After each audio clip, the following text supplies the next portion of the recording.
Welcome to Y11 Audio. I'm Alex Alvarado. Thank you for listening. And if you haven't signed up yet, make sure you do so right now. This is game week. It's game day, actually. I'm recording this on Saturday morning. I'd like to do these earlier in the week, but too much phlegm in my throat. Just too many loogies coughing up this week. I just was not going to produce a podcast with my voice sounding like that. Right now it sounds, it could be better, but it is what it is. Y11 Audio is Ypsilanti's only college football podcast, so make sure you sign up for free updates there. Go to y11.com for more written content as well, like my football preview, like depth charts, like recaps, like, I don't know, whatever other stories happen during the week. I will be there for you.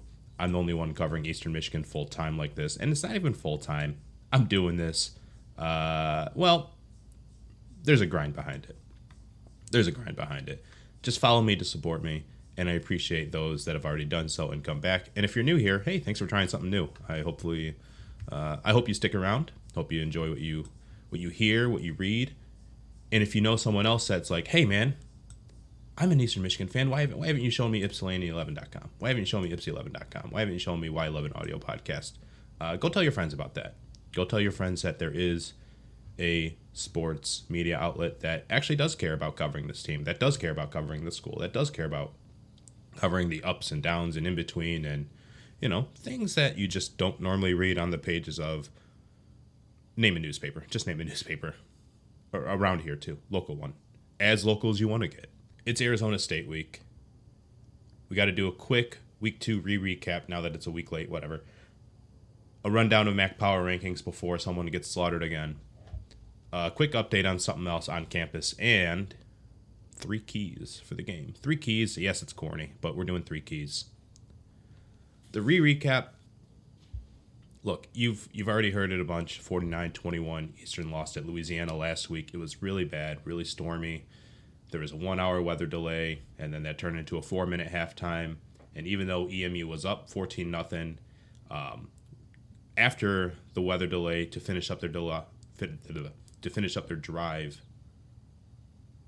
and go into halftime with the lead, Louisiana just turned it around. EMU just did not have it in the bag, lost focus, lost something. Coach Creighton kept praising the effort and the physicality that they played with. However, they got lapped on the scoreboard, essentially in the second half. EMU finished with 21 points for the game. Louisiana started with 21 points in the third quarter and then 28 in the fourth. EMU also had 10 penalties, which is very, very uncharacteristic. Even over the last 3 years, I don't know if there was any game where they had 10 penalties. Definitely a couple games where there are 9, but the average is usually around 5. Definitely half of that. So it was super uncharacteristic of EMU to give up penalties the same day that, they had some freebies given to them via penalties from Louisiana. That Louisiana helped EMU sustain drives, especially early on in the game. But then EMU just kind of gave it right back. And the weather delay. There's just, there's no... It's hard to prepare for that, even if Creighton's gone through it a bunch. His first game at EMU, weather delay. Central Connecticut, remember that game? Power went out because weather kind of stormed through for a few minutes and had a quick delay. Almost lost that game. Probably should have. One of the best games. It was a really good game. Really bad game. NIU, that was a game where, the way he put it, when they went to the locker room for a lightning delay, they kept the pads on. They were like, all right, we're just going to stay focused. We're going to be out there in 30 minutes. And then 2 hours later, it's like, all right, now we're ready to play. Ended up losing that game too. Lost this one at Louisiana. Just not good. And it all resulted in Louisiana just spanking it on with 7 straight touchdowns at the end. It's just not good. Don't want to see that. But it is what it is. It's a non-conference game. EMU is measuring itself against a Sun Belt champion, a multiple-time Sun Belt champion of Louisiana, even though it's going through, a change in regime, even though the head coach isn't there, even though the quarterback isn't there. It's still a damn good program that has a lot of football players that want to play football and know how to play it well. And they have coaches that, Yeah, the young guy, the alum, he's new, but he's a good coach. That's why he got the job, and he knows how to do it right at Louisiana because he's a Louisiana guy. He played there, he coached there for a long time, and he's still very young, so he has a lot of good ideas. I assume. Big win for Louisiana, good for them. Not good for EMU, which really stinks. So EMU drops to 1-1 after a win over EKU, a loss to Louisiana. They're already in Arizona State as I speak and as you listen. They're in Arizona State. They're in Tempe. Let's check the weather right now. Let's do this live. Tempe, Arizona weather. All right, so we're looking at a high of 100 today with a low of 74. And then tomorrow, Sunday, they'll be gone. They'll be gone, thankfully, because a high of 103, low of 77, high of 103 on Monday, high of 100 on Tuesday. Again, EMU will be long gone by then, but Jesus Christ, man. These guys are the Sun Devils for a reason. They play closer to the sun. They just play way closer to the sun. And it won't be fun. It's not going to be a fun environment to play in. You go to the bayou, it's swampy, it's muggy. And now you go to the desert where it's just hot as hell, and you legally cannot play until that sun goes down. You legally cannot do it. Like, they have to wait a very long time before that sun goes down. And so it's cool enough and safe enough for the players to play, the coaches to coach, and the fans to enjoy what they can out of this game. And they should. It should be a pretty good coached game. I think very well about Creighton. As much as everybody assumes, myself included, that Herm Edwards should be out the door at some point pretty soon for, the way he handled the pandemic and having players, high school players, visit when the entire nation said, and the NCAA said, you absolutely cannot do that. Yeah, I know, there's other cheaters that happen in this sport, but Arizona State got really egregious with things and got caught super hard. And it's weird that they did all that, and then a lot of other coaches not named Herm Edwards are gone, and a lot of coaches named Herm Edwards was able to stay. Very fun scenario. Still, he's there, which means it's a good coach program. For as far as coaching the football goes, that's one guy that I trust to do all that. Handling pandemic, different situation. And so it'll be a good time for EMU to head down to the Pac-12 realm, go west and do that. It's the second time EMU's ever gone to a Pac-12 school. Did you know that?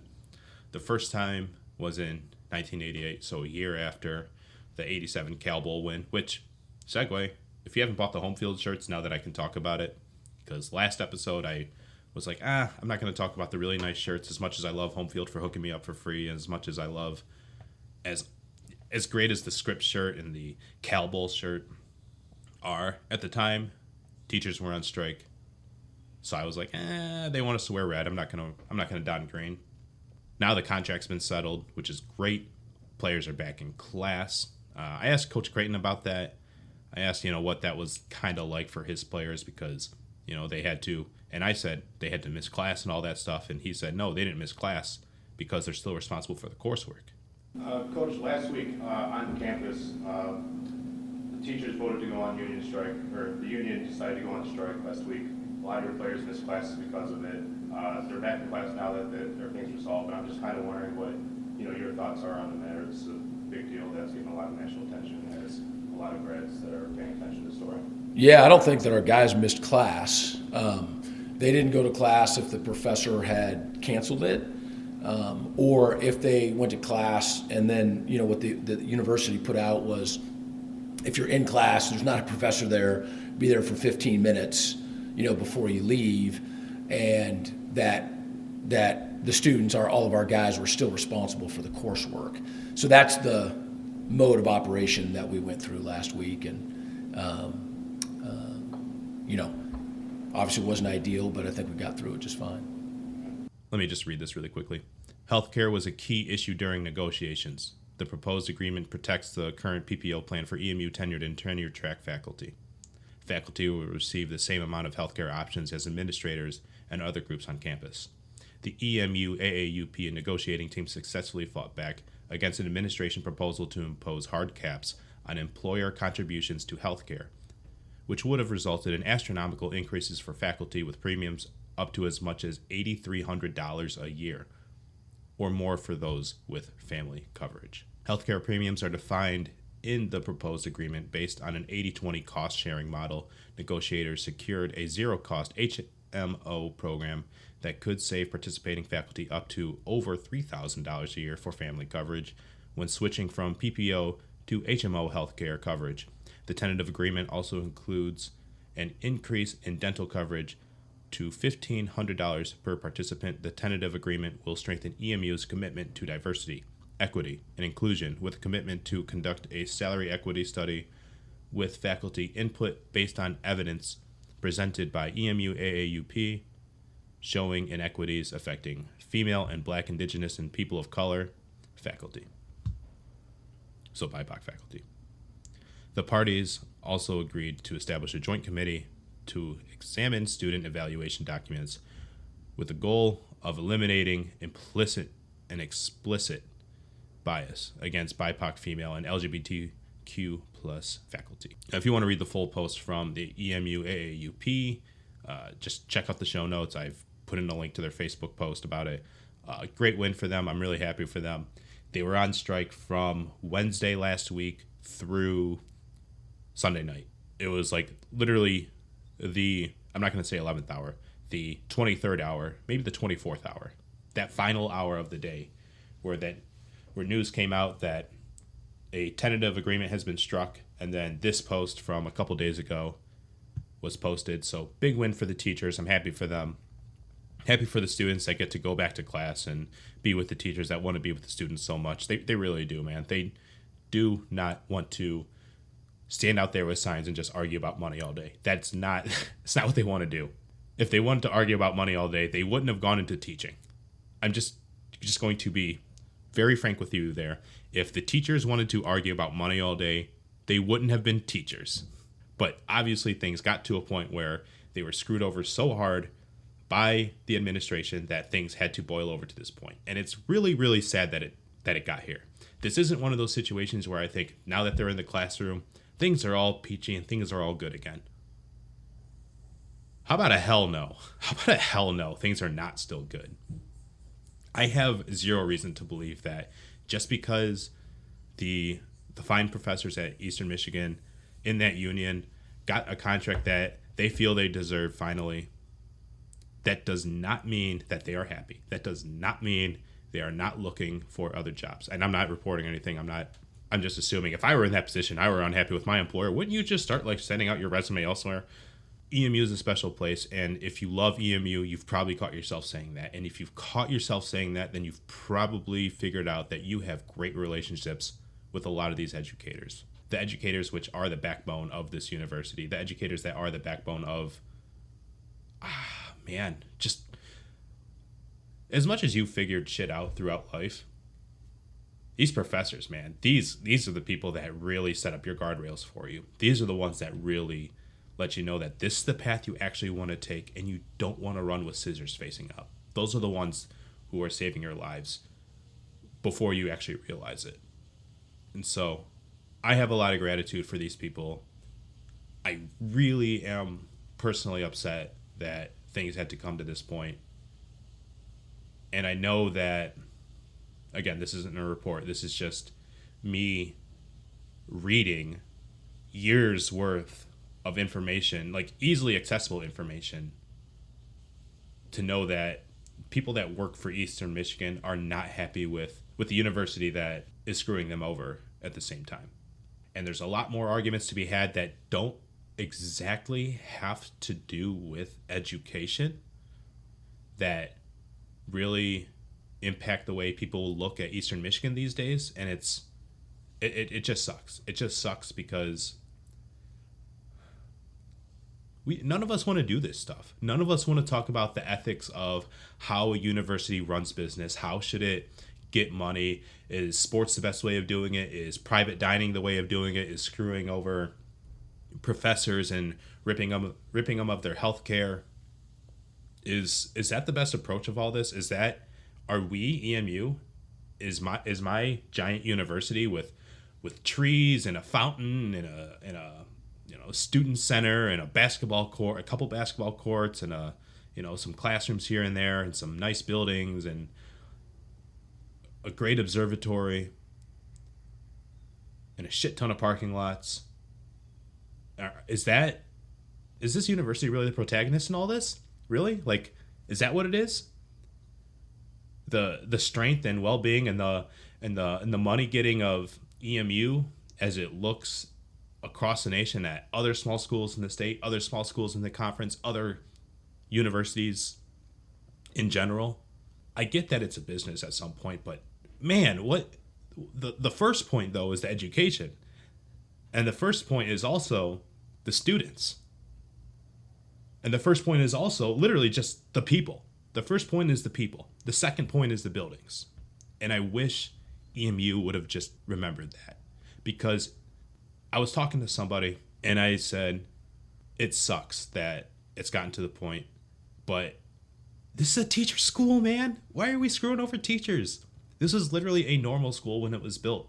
And I get that it's had to rebrand over the years into being a university to open up to more possibilities of students walking through the doors. And it's definitely worked that way. But at the end of the day, this started as a teacher's college, and people still come to Eastern Michigan because of the teaching program.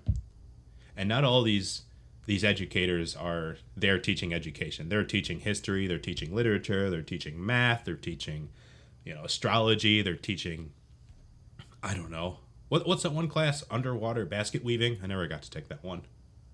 And I was saying, like, this is a teacher's college. How could they do this? And their point was, yeah, it should be a point of pride. It really should be a point of pride, but it isn't. Shout out to the teachers for getting their contracts settled. And I'm not excited for the next strike. I don't know when the hell that's going to be, because the last one was in 2006 or 2004. But I am not ready for this university to not learn its lesson and kick itself in the ass again. I'm not ready for that. I'm just not. But you know what I am ready for? I am ready for some football, and I am ready to talk about some power rankings. And I didn't change too many since last week, because week 2 was just such an ugly week. How am I supposed to move anybody up or anybody beneath anybody else when I read, and I'm just going to say loss versus win. A loss versus a win. Did this MAC team win, or did this MAC team lose its non-conference game? The only one that's not going to be in this conversation is the only MAC on MAC game, which was Western over Ball State 37-30. But MAC versus non-MAC, let's go down the list. EMU Louisiana, loss. Kent versus Oklahoma, loss. Akron at Michigan State, loss. Ohio at Penn State, loss. Central hosts South Alabama, loss. Bowling Green, hey, you get to host FCS level Eastern Kentucky, loss in 7 overtimes. Buffalo. What about you? You host an FCS school, loss. Hail Married, 37-31. Miami, please. Yes, you win. You beat Robert Morris, 31-14. Who cares? Toledo, hey, you win. You beat UMass, 55-10. Who cares? Northern Illinois. Oh, you guys better do. Loss 35-38. Well, to who? Tulsa. What? Tulsa. You lost to Tulsa? You're NIU. What? NIU, aren't you supposed to be like good? What? You lost to Tulsa? It is what it is. Let's talk some power rankings. So at number 1, I haven't moved you. And I don't remember where I moved a lot of these guys, but know that I haven't moved too many from last week. Number 1 is Toledo.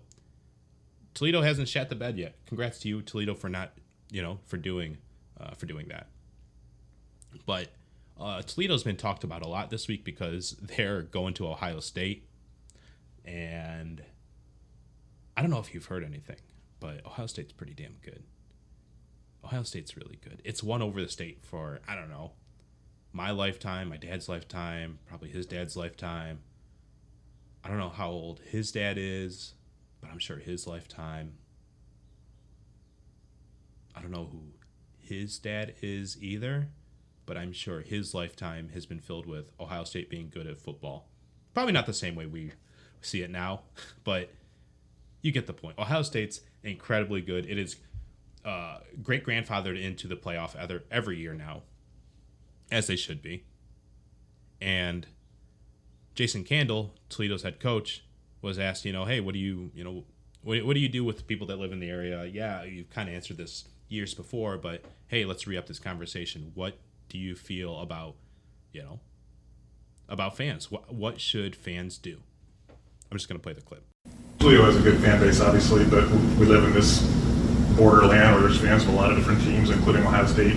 Basically, in the past, I know you said something along the lines of, if you live in Toledo and you didn't go to Michigan or Ohio State, there's no excuse for Toledo not to be your first team. What do you mean by that? And I know it's obvious, but why is it so important for everybody to be around the hometown program? Well, I get it. I understand. I grew up in a household of Buckeye fans. I understand that. But like, you live in the city of Toledo. Like, you go to work here every day. You pay taxes here. Like, root for the home team. And that would be my message. And I'm not deviating from that. I don't care who we play this weekend. So, root for your hometown team. Like I said, you be where your feet are. That kind of thing. You got your degree from Ohio State, or you send your kids there. I get that part of it too, and that's awesome to root for them. But I'd like to see the camaraderie, the local crowd rally around this football team each and every weekend. And if Ohio State needs to be your second favorite team, I'm good with that too. I don't know what it is, but people don't like that response, which I don't get. Like, how dare you tell us what to do with our lives after we pay our taxes wherever we damn well live? It's not our fault we ended up in Toledo. If we wanted to live anywhere else in the world, I guarantee you, Jason Candle, we would not be living here in the TOL. We would not be living here. Hell no. But I do live in the state, so I'll root for Ohio State still. Go Bucks. Look, it sucks to hear the phrase, because you pay your taxes, come root for us. It really sucks to hear. I get it. You don't want to be told, how to live your life. You don't want to be sold advertisements. It doesn't matter if it's from a spokesperson selling Dunkaroos or if it's a head coach trying to sell Toledo football.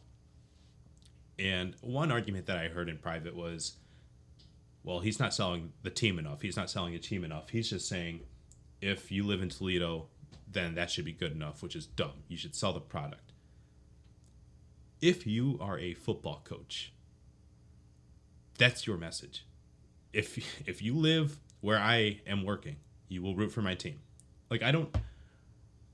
How damn simple is this? Like, if you're a football coach, you don't stand up there and say, I understand we have 3,000 fans total, but we are not accepting any more applications at this time. I hope all 3,000 show up at the I don't know how big it is, 100,000 seat stadium of the Shoe. Wear your colors still. Please don't be please don't fall to peer pressure and wear scarlet and gray. Please don't do that. Please wear the navy and gold. Please keep doing that. Please, please, please, please. No, you're always taking more fans. Are you kidding me? You always be recruiting. And yeah, that should be your freaking response. If you live in Toledo, the name on the helmet, the name on the uniform, the name on the school, please root for Toledo. That should be good enough. I don't see how this is a deal. And I saw, and I love and respect those guys, Meet at Midfield. I saw them kind of post about it and kind of like poking fun at Jason Candle and saying, why would you say that? Like, why would you even do that? And here I am thinking, yes, if I'm Toledo and I'm playing 5 unwinnable games at once, the unwinnable game of football, the unwinnable game of having more fans at the end of the day, the unwinnable game of having more engagement online at the end of the day, the unwinnable game of recruiting more fans, and the unwinnable game of recruiting recruits away from Ohio State and to Toledo, or literally any other program to Toledo. Those seem like a lot of like very impossible tasks at hand, but guess what? Toledo's playing all 5 of those games this week, and it's not just the football part.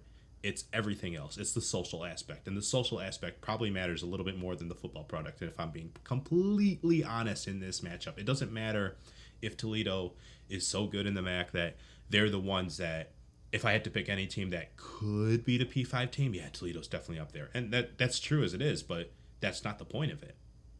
That's not the point of it. It'll only be the point if Toledo comes away with a win. But if Toledo loses by 1 or if Toledo loses by 40, all that shit feels the same. all the losses feel the same. It does not matter, because what happened last year at Notre Dame, Toledo really should have won, but they didn't, so it doesn't matter. It'll feel the exact same. The only way it can feel different is if Toledo wins the football part. Until then, you're playing unwinnable games, and it's okay to accept that. It's okay to accept that as Toledo. It's okay to accept that this is only the first time in Toledo's history that Toledo's going to play on broadcast television, right? Last year would have been the first. However, the game against Notre Dame, traditionally an NBC game, it got pushed to the Peacock streaming network, and it was a stupid move. I hate streaming, man. I hate the world of streaming. I hate it because it's just like, oh, you want to watch this football game? Guess what? We made it pay-per-view all of a sudden. But now Toledo's going to be playing on Fox. This is the most eyeballs on Toledo all at once. And it's not really on Toledo. It's on the team Toledo's playing, right? It's on Ohio State. And people are noticing that the other team is called Toledo. That's going to be why all the eyeballs are there. And so that's where Toledo's going to have to win over new recruits, win over new fans, and say, hey, we respect them because look at how they played Ohio State of all people. Now, after this weekend, people in Toledo still live in Toledo. Unless you're moving this weekend for whatever reason. Maybe you're moving to Columbus for this game, so you just don't have to deal with Candle. But unless that's the case, there's a great chance that if you lived in Toledo during that quote, there's a good chance that you're going to be living in Toledo in 4 weeks. And Toledo needs your support then too. Toledo doesn't need to be like, well, let me try to sell you on this offense again. See, we're playing well. We have this dynamic quarterback. We have this receiver that catches with 0 hands. He can actually just catch it with the face mask, and somehow that's good enough for a touchdown. It's unbelievable football. You should watch Toledo and come up with a new iteration of that every week. You shouldn't have to freaking do that if you live in Toledo. If you live in Toledo, that's good enough for the coach to say, come to the games. We want this to be a community experience, and the community expands wider than the campus. So if you live in Toledo, come root for Toledo. I have no problem with the coach saying that. It's dumb to think that he shouldn't say that. Put yourself in literally any coach's shoes and for just imagine yourself being like, yeah, we don't need the fans. Don't act like you can come up with a better thing than what he said. Don't even act like it. Number 2 is Western Michigan. They beat Ball State last week, of course. Looking good, but man, you moved up because a lot of teams just wanted to move down this week. Number 3 is NIU because, I mean, you played Tulsa, you lost close. Man, you really should have beat Tulsa, though. Central, you're 4, you lost to South Alabama. That's bad. 5, I moved Eastern Michigan down from 4 to 5. Just bleh. But altogether, I still love those 5 West teams more than I love really anybody else at this point. Ohio, you're 6. You lost to Penn State. It's hard to read that. Miami, Ohio, the East favorite, still without his quarterback. Beat RMU last week. Robert Morris, a team you should beat. Didn't really learn a lot. And Ball State, after it got blanked by Tennessee, played pretty well against Western Michigan, but I would love to see more. So they're 8th. Kent State, and this is where the biggest divide is from 8 to 9. That's where my biggest drop off is. Kent State lost to Oklahoma 33-3. Covered. Bowling Green lost to EKU. Jesus Christ, dude. I want to put them so much lower, but I can't because Akron, after its overtime win against St. Francis and FCS school, I'm counting that as a loss. Got spanked by Michigan State. And somehow I figured out to put Buffalo underneath Akron for the new last place team in the MAC because you got Holy Crossed. Because you got Hail Married by Holy Cross. You got Hail Married by Holy Cross? Talk about the challenges this week. You just had a long trip to Louisiana. You guys get back early Sunday morning. Now you got to go way out west and play a really late kickoff. It feels like you have a short prep time, but Saturday you really got to maintain that to a late night kickoff too and be ready to go. What would be 11 o'clock Eastern time? Yeah, I mean, it is what it is. I mean, they're back-to-back. Not to mention the weather, right? Just, you're going down south, and then you're going to the desert and 2 late games. We got back around 5 a.m. I know some of the guys never slept before we even met, later that night, which is not good. So anyway, it is what it is. We gotta get prepared, and we will. Might adjust practice a little bit here this week, just making sure that our guys are rested. But it's both this week, and then the cumulative effect, of the next week and the ensuing week. So we just got to be really smart with that. Our guys got to be disciplined and get rest to make sure they're eating right. But we'll be ready to go. It's Arizona State week. It's Arizona State day, actually. Arizona State's going to be really tough to beat. I'm just going to be honest. They're talented. They're good. They have Emory Jones at quarterback, who is not the best quarterback in the world. However, damn, he can make that offense run. And damn, is he athletic. He is just super, super talented, especially running the football. It's going to be hard to bring down. Going from, and just as Creighton pointed out in that clip, going from the hot, the delay, the sleeplessness, coming back to Michigan for a cool off and a weird week, back in class, and now you get back on a plane and it's 100 goddamn degrees and you have to wait for another late night just to stay healthy, just to stay hydrated, just to play the football game. And then it's going to be another late flight back home. So hopefully you don't have to have 2 abbreviated weeks like that. And I don't want to look too far ahead, but next week is another home game, and it's the MAC opener against Buffalo. And that's not, I know Buffalo's not that great, but that's not a gimme game. That's not a gimme. Okay? 2 weeks is a long time. 2 weeks is a long, long, long, long, long, long time. I don't expect the Buffalo game to play out the same way Buffalo's game against Holy Cross did. I don't expect that. But I expect it to be good. And the only way it can be good is if Eastern does not die this weekend. Just does not die of heat exhaustion, just stays hydrated, stays healthy, and gets back on that plane feeling right. So I have 3 keys. I have 3 keys for EMU heading into Arizona State. The state of Arizona, whatever. I have 3 keys, and at the risk of sounding corny, man, please take them. Please just take my corny keys. Number 1 is something I just said. Stay hydrated. Jesus Christ. Saturday is going to be Saturday. Saturday's going to be Saturday. Like, they're going to play to win. EMU is going to play to win. But if they lose, which is a very high possibility, which is fine, you accept it. Accept that as a G5 program. But once Monday rolls around and you're like, okay, let's reflect on the weekend. No matter what happened, let's reflect. Probably gonna let's assume EMU just comes away with a loss. Let's just assume EMU comes away with a loss. Now, how big of the loss is this going to be? It's going to be a 14-point loss. It's going to be a 45-point loss. Let me speed this up for you. It doesn't really matter. It doesn't matter if they lose by 2 scores or have another, night like they did in Louisiana. Physically, it does not matter. The loss is going to feel the same. It's still a non-conference. And a win, a loss. A win is going to be great for branding moving forward. Don't get me wrong. And you can use that for recruiting. But if you lose,